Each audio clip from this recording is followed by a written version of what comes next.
प्रणाम मित्रों। तो चलिए हम लोग निर्मला उपन्यास के अंक 7 को पढ़ते हैं। वह आग जो उन्होंने अपने ठिठुरे हुए हाथों को सेकने के लिए जलाई थी, अब उनके घर में लगी जा रही थी। इस करुणा, शोक, पश्चाताप और शंका से उनका चित्त घबरा उठा। उनके गुप्त रुदन की ध्वनि बाहर निकल सकती तो सुनने वाले रो पड़ते। मनसाराम के जाने से घर सूना हो गया। दोनों छोटे लड़के उसी स्कूल में पढ़ते थे। निर्मला रोज उनसे मनसाराम का हाल पूछती। आशा थी कि छुट्टी के दिन वह आएगा, लेकिन जब छुट्टी के दिन गुजर गए और वह न आया तो निर्मला घबराने लगी। उसने मनसाराम के लिए मूंग के लड्डू बना रखे थे। सोमवार को प्रातः भूंगी को लड्डू देकर स्कूल भेजा, मगर मनसाराम ने लड्डू ज्यों के त्यों लौटा दिए थे। निर्मला ने पूछा, पहले से कुछ हरे हुए हैं रे? भूंगी बोली, हरे वरे तो नहीं हुए और सूख गए हैं। फिर निर्मला बोली, क्या जी अच्छा नहीं है? भूंगी बोली, यह तो मैंने नहीं पूछा बहू जी, झूठ क्यों बोलूं? हाँ, वहाँ का कहार मेरा देवर लगता है। वह कहता था कि तुम्हारे बाबूजी की खुराक कुछ नहीं है, 2 फुल्कियाँ खाकर उठ जाते हैं, फिर दिन भर कुछ नहीं खाते, हरदम पढ़ते रहते हैं। निर्मला ने कहा, तूने पूछा नहीं लड्डू क्यों लौटाए देते हो? भूंगी ने कहा, बहू जी झूठ क्यों बोलूं, यह पूछने की तो मुझे सुध ही ना रही। हाँ, यह कहते थे कि अब तू यहाँ कभी ना आना, ना मेरे लिए कोई चीज़ लाना, और अपनी बहू जी से कह देना कि मेरे पास कोई चिट्ठी पत्री ना भेजे, लड़कों से भी मेरे पास कोई संदेशा ना भेजे। और एक ऐसी बात कही कि मेरे मुंह से निकल नहीं सकती। फिर रोने लगे। निर्मला के मुंह से एक ठंडी सांस निकली। ऐसा मालूम हुआ मानो कलेजा बैठा जाता है। उसका रोम रोम आर्तनाद करने लगा। वह वहाँ बैठी न रह सकी, जाकर बिस्तर पर मुंह ढाँप कर लेट रही और फूट फूट कर रोने लगी। वह भी जान गए। उसके अंतःकरण में बार बार यही आवाज़ गूंजने लगी। वह भी जान गए।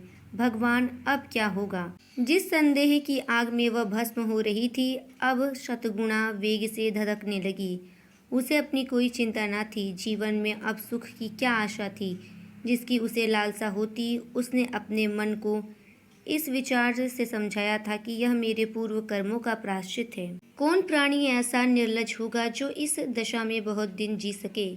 कर्तव्य की वेदी पर उसने अपना जीवन और उसकी सारी कामनाएं होम कर दी थी।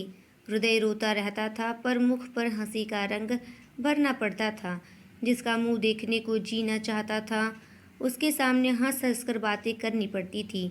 जिस देह का स्पर्श उसे सर्प के शीतल स्पर्श के समान लगता था, उससे आलिंगन होकर उसे जितनी घृणा, जितनी मर्म वेदना होती थी, उसे कौन जान सकता है। उस समय उसकी यही इच्छा होती थी कि धरती फट जाए और मैं उसमें समा जाऊं।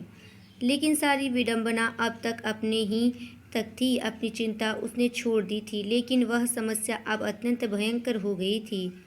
वह अपनी आंखों से मनसाराम की आत्मपीड़ा नहीं देख सकती थी। मनसाराम जैसे मनस्वी साहसी युवक पर इस आक्षेप का जो असर पड़ सकता था, उसकी कल्पना ही से उसके प्राण कांप उठते थे। जब चाहे उस पर कितनी ही संदेह क्यों ना हो, चाहे उसे आत्महत्या ही क्यों ना करनी पड़े, पर वह चुप नहीं बैठ सकती।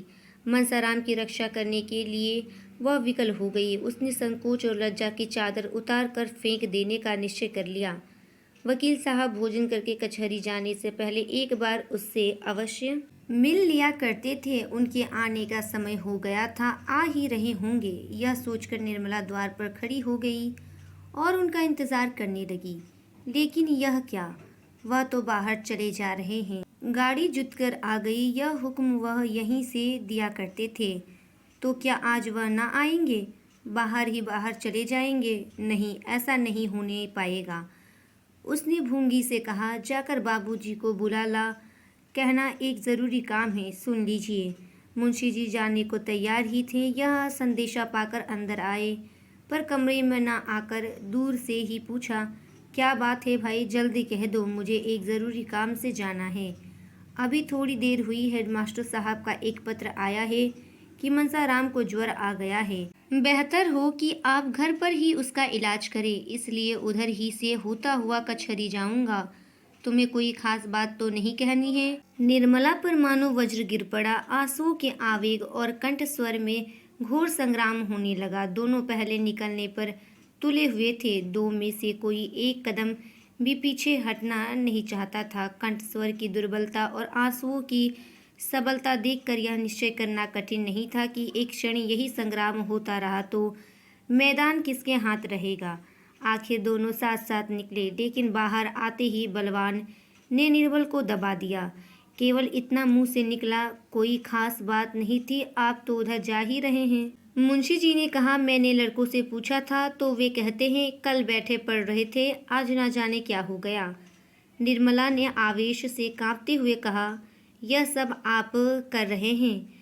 मुंशी जी ने त्योरिया बदलकर कहा, मैं कर रहा हूँ? मैं क्या कर रहा हूँ? फिर निर्मला ने कहा, अपने दिल से पूछिए। मुंशी जी बोले, मैंने सोचा था कि यहाँ उसका पढ़ने में जी नहीं लगता, वहाँ और लड़कों के साथ खामख्वाह पढ़ेगा ही। यह तो बुरी बात ना थी, और मैंने क्या किया? निर्मला ने कहा, खूब सोचिए, इसीलिए आपने उन्हें वहाँ भेजा था।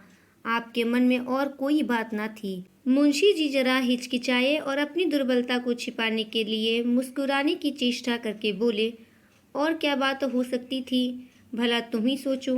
निर्मला ने कहा, खैर यही सही, अब आप कृपा करके उन्हें आज ही लेते आइएगा। वहाँ रहने से उनकी बीमारी बढ़ जाने का भय है। यहाँ दीदी जी जितनी तीमारदारी कर सकती हैं, दूसरा नहीं कर सकता। एक क्षण के बाद उसने सिर नीचा करके कहा, मेरे कारण ना लाना चाहते हो तो मुझे घर भेज दीजिए, मैं वहाँ आराम से रहूंगी।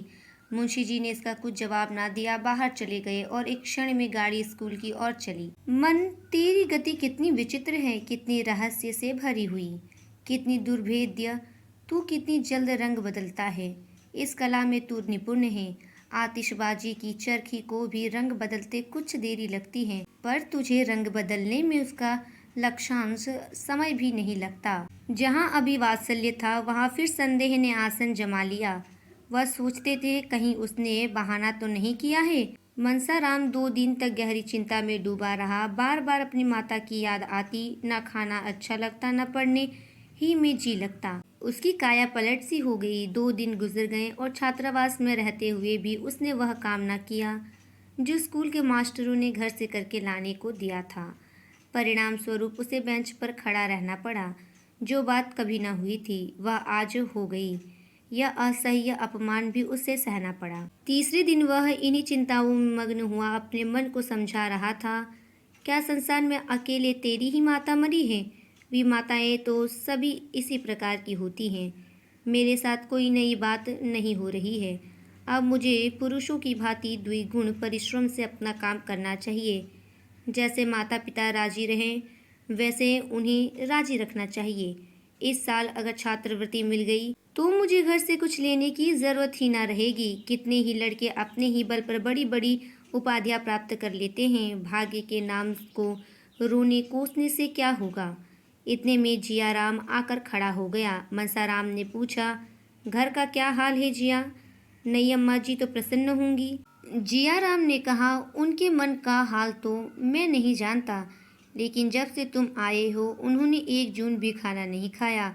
जब देखो तब रोया करती हैं। जब बाबूजी आते हैं तब अलबलता हंसने लगती है। तुम चले आए तो मैंने भी शाम को अपनी किताबें संभाली। यही तुम्हारे साथ रहना चाहता था। भूंगी चुड़ैल ने जाकर अम्मा जी से कह दिया। बाबूजी बैठे थे, उनके सामने ही अम्मा जी ने आकर मेरी किताबें छीन ली और रोकर बोली, तुम भी चले जाओगे तो इस घर में कौन रहेगा? अगर मेरे कारण तुम लोग घर छोड़ छोड़कर भागे जा रहे हो तो लो, मैं ही कहीं चली जाती हूँ। मैं तो झल्लाया हुआ था ही, वहाँ अब बाबूजी भी न थे। बिगड़कर बोला, आप क्यों कहीं चली जाएंगी? आपका तो घर है, आप आराम से रहिए। गैर तो हम ही लोग हैं, हम ना रहेंगे तब तो आपको आराम ही आराम होगा। मनसाराम ने कहा, तुमने खूब कहा, बहुत ही अच्छा कहा। इस पर और भी झल्लाई होंगी और जाकर बाबूजी से शिकायत की होगी। जियाराम ने कहा, नहीं। बेचारी जमीन पर बैठकर रोने लगी। मुझे भी करुणा आ गई, मैं भी रो पड़ा। उन्होंने आंचल से मेरे आंसू पोंछे और बोली, जिया, मैं ईश्वर को साक्षी देकर कहती हूँ कि मैंने तुम्हारे भैया के विषय में तुम्हारे बाबूजी से एक शब्द भी नहीं कहा। मेरे भाग में कलंक लिखा हुआ है, वही भोग रही हूँ। फिर और ना जाने क्या क्या कहा। जो मेरी समझ में नहीं आया। कुछ बापूजी की बात थी। मनसाराम ने उद्विग्नता से पूछा, बाबूजी के विषय में क्या कहा? कुछ याद है? फिर जियाराम ने कहा, बातें तो भाई मुझे याद नहीं आती, मेरी मेमोरी कौन बड़ी तेज है। लेकिन उनकी बातों का मतलब कुछ ऐसा मालूम होता था कि उन्हें बापूजी को प्रसन्न रखने के लिए यह स्वांग भरना पड़ रहा है। ना जाने धर्म अधर्म की कैसी बातें करती थी जो मैं बिल्कुल ना समझ सका। मुझे तो अब इसका विश्वास आ गया कि उनकी इच्छा तुम्हें यहाँ भेजने की ना थी। फिर मनसाराम बोला, तुम इन चालों का मतलब नहीं समझ सकते, ये बड़ी गहरी चालें हैं। फिर जियाराम बोला, तुम्हारी समझ में होंगी, मेरी समझ में नहीं है। फिर मनसाराम बोला, जब तुम ज्योमेट्री नहीं समझ सकते तो इन बातों को क्या समझ सकोगे? उस रात को जब मुझे खाना खाने के लिए बुलाने आई थी और उनके आग्रह पर मैं जाने को तैयार भी हो गया था, उस वक्त बापूजी को देखते ही उन्होंने जो किरड़ा बदला वह क्या मैं कभी भी भूल सकता हूँ? मनसाराम के इतना कहने के पश्चात जियाराम ने कहा, यही बात मेरी समझ में नहीं आती। अभी कल ही मैं यहाँ से गया तो लगी तुम्हारा हाल पूछने। मैंने कहा, वह तो कहते थे कि अब कभी इस घर में कदम ना रखूँगा। मैंने कुछ झूठ तो कहा नहीं, तुमने मुझसे कहा ही था। इतना सुनना था कि फूट फूट कर रोने लगी। मैं दिल में बहुत पछताता कि कहाँ से कहाँ मैंने यह बात कह दी। बार बार यही कहती थी, क्या वह मेरे कारण घर छोड़ देंगे? मुझसे इतने नाराज है, चले गए और मुझसे मिले तक नहीं। खाना तैयार था, खाने तक नहीं आए। हाय, मैं क्या बताऊं किस विपत्ति में हूँ। इतने में बाबूजी आ गए। बस तुरंत आंखें पोंछकर मुस्कुराती हुई उनके पास चली गई। यह बात मेरी समझ में नहीं आती। आज मुझसे बड़ी मिन्नत की कि उनको साथ लेते आना। आज मैं तुम्हें खींच ले चलूँगा। 2 दिन में वह कितनी दुबली हो गई है। तुम्हें यह देखकर उन पर दया आएगी तो चलोगे ना? फिर मनसाराम ने कहा कि मुझे फुर्सत नहीं है कि तुम्हारे कहने से चला चलूँ। जियाराम बोला, आखिर कल तो इतवार है ही। मनसाराम, इतवार को भी काम है। फिर जियाराम बोला, अच्छा कल आओगे ना? फिर मनसाराम बोला, नहीं, कल मुझे एक मैच में जाना है। फिर सियाराम ने कहा, अम्मा जी मूंग के लड्डू बना रही हैं, ना चलोगे तो एक भी ना पाओगे। हम तुम मिल के खा जाएंगे, जिया इन्हें ना देंगे। फिर जियाराम कहता है कि भैया अगर तुम कल ना गए तो शायद अम्मा जी यहीं चली आए। मनसाराम ने कहा, सच नहीं, ऐसा क्यों करेंगी? यहाँ आई तो बड़ी परेशानी होगी। तुम कह देना वह कहीं मैच खेलने गए हैं। फिर जियाराम ने कहा, मैं झूठ क्यों बोलने लगा? मैं कह दूंगा वह मुंह फुलाए बैठे थे, देख लेना उन्हें साथ लाता हूँ कि नहीं। फिर सियाराम बोला, हम कह देंगे कि आज पढ़ने नहीं गए, पड़े पड़े सोते रहे। मनसाराम ने इन दूतों से कल आने का वादा करके गला छुड़ाया। जब दोनों चले गए तो फिर चिंता में डूबा रात भर करवटें बदलते गुजरी। छुट्टी का दिन भी बैठे बैठे कट गया। उसे दिन भर शंका होती रहती कि कहीं अम्मा जी सचमुच न चली आए।